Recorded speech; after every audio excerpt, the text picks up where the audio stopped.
track. They're not only choosing the course they're doing in ninth grade, but they've got it worked out what they want to do in 10, 11 well. That's the way my school was as well. And I'm from Pennsylvania, and I went to a Jesuit high school and college prep school. Right. Refer to them as, and it was similar. You had a track that you chose early on, and right.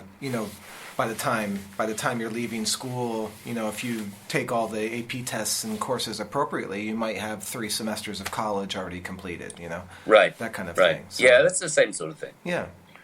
Yeah, so that was fun, and that was the other thing that sort of kept me stimulated. Really, is that I was still learning myself. So you don't get the chance to atrophy or to be a time server. Mm-hmm. You have to be active and have energy and keep all that going, and that translates into the rest of your life. So, like I joined the poetry group. That was a great thing to meet other people and to reignite the poetry stuff that I'd written, since I was at college myself. So, That, for me, coming into finding the poetry group, I think I found it, 2 months after we moved here, and right. I just happened to go to the library and look around and saw, right. flyer and went right. to it. It was a similar experience. It was something I loved doing, didn't do it for years, and then came back to it because of this. So was that right. a similar experience for you? Did you come into the group, like, showing up for the first one, having a few things written and ready to read, or? Well, it's interesting. I've been writing forever, since I was at college myself. Okay. But I was also my own severest critic, so I'd chuck an awful lot away. And I had a selection of stuff that I'd written and I'd still kept, but some of it dating back years and years. But I had stuff that I'd written, and then going to the poetry group allowed me to both be able to read some of the stuff that I'd already written, but also gave me a stimulus to start writing again. I mean, my writing has always been in fits and starts. So, I have periods where I have written nothing, like years of my life where I've written nothing, and other times where I've written more regularly. But going to the poetry group and meeting Phil Taggart was a real big stimulus to get writing again and become part of that. So I started writing much more. Gotcha. At when was that, and was the the selection of poetry groups around the county as extensive as it is now?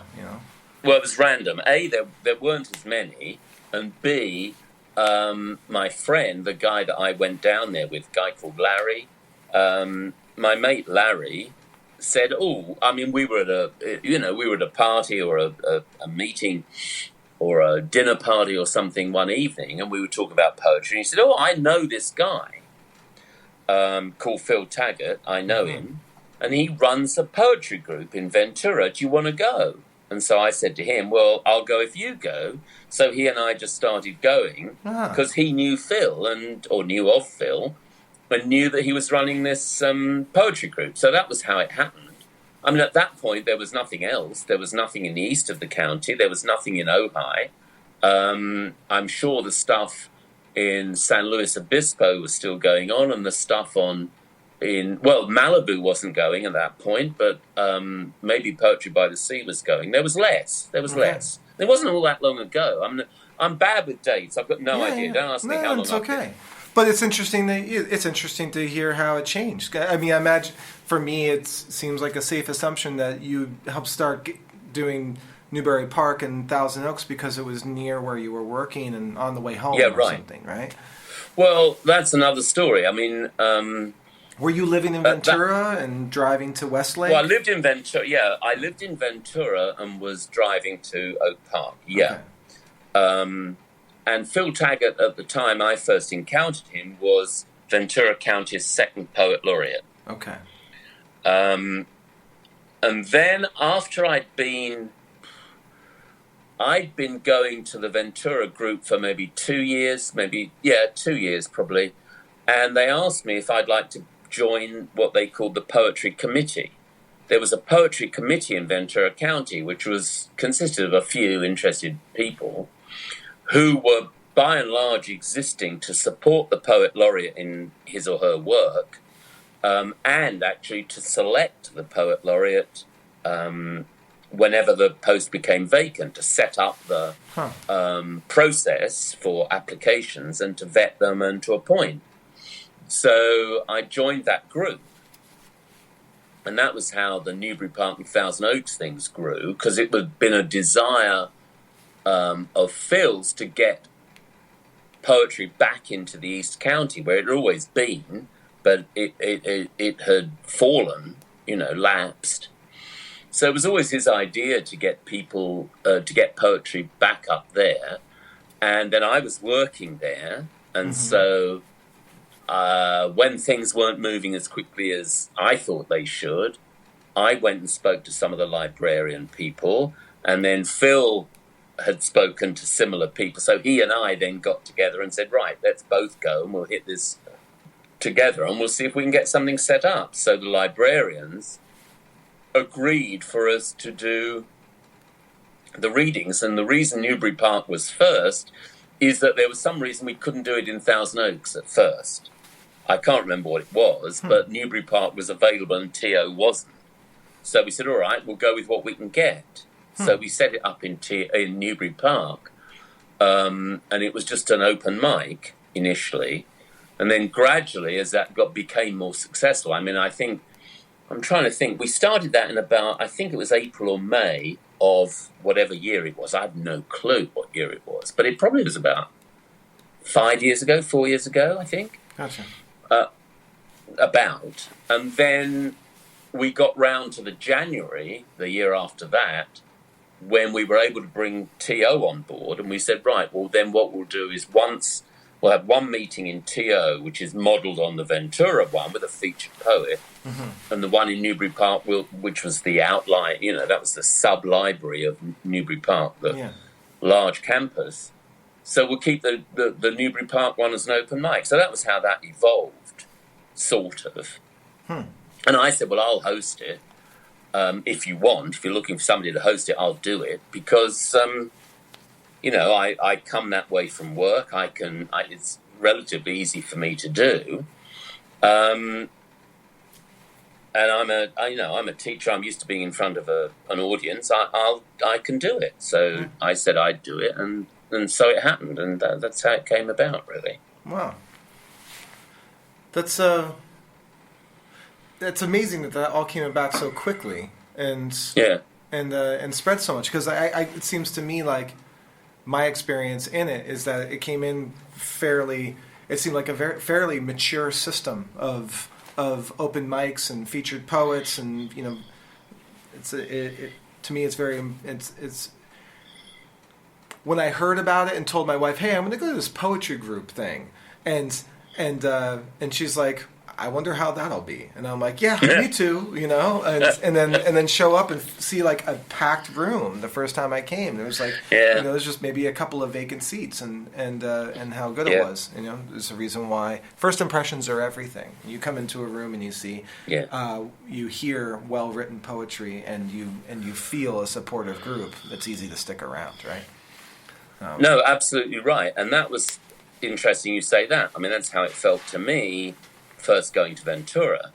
And the other thing about the Ventura reading was because of the people who attended and because of Phil who was hosting it, it just felt so comfortable and accepting. So it didn't matter if you were the worst poet in the world, and there were some people in Ventura, certainly, who were dreadful poets. But they were all accepted, listened to, and applauded. And it was that you recognized the chutzpah, if you like, of those people getting up and saying what they felt, talking their poems. And you felt that was so important. And everybody felt so welcomed and safe. It's such a safe environment. So that was the model that I wanted to run the 2 readings that I was doing. I wanted to run them on exactly the same basis, where everybody felt welcomed, everybody felt part of what was going on, and valued. But it turned out, as you recognize and is quite right, that in a way you're pushing at an open door. There hadn't been poetry readings in TO area for a while, and there were still a lot of people around who remembered them when they did run, and they rushed to come to those meetings. And these are seasoned poets, and there were a lot of people with a lot of ability who suddenly joined that group. So it was it was circumstance, happenstance, whatever you like, but we suddenly got a group of able poets who got on well with each other because they shared that interest, but because they were also nice people. Right. And it just turned out, it was lucky, really. Well, when you give a Ritz cracker to someone who's starving, it tastes like filet mignon, exactly. No, that's what that was what we did. Without knowing that was what we did. Yeah. Well, the reason why I feel like I recognize that is it's a totally different experience, but the vibe of a scene that has an energy to it is something that I grew up with. Growing up in Pennsylvania in high school, there was 2 scenes that were part of, especially when you're parts of scenes or energies that are a little left of center or a little underground or subversive. There's a nuanced quality that's palpable that I got when walking into that room for poetry. Most of it came from growing up and playing in this underground punk rock music scene where we'd play shows at the School for the Deaf or the Volunteer Fire Hall. We'd have to organize these concerts ourselves, and there'd be bands coming through the country, bigger bands on tour. We'd call up there and say, hey, play in our town. I'll book a show and have some of our local bands, and we'll bring all our friends so you have people to play to. Those touring, now as turning into a touring musician myself in my 20s, I came to lean on that and I counted on that.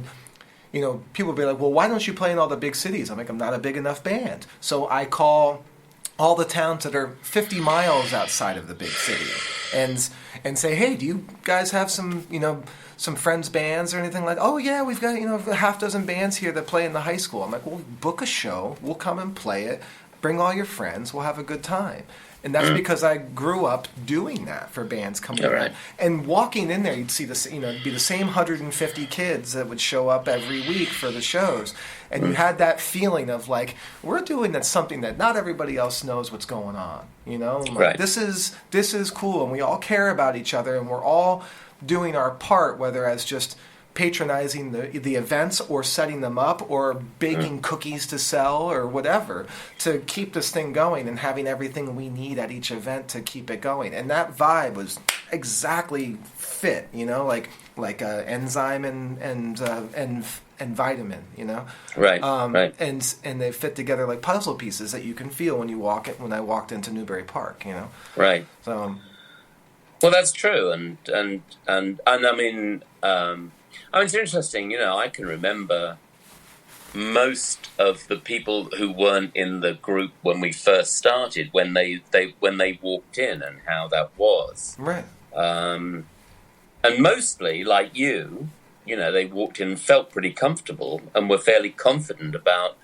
joining in and being part of it, which also is a good feeling.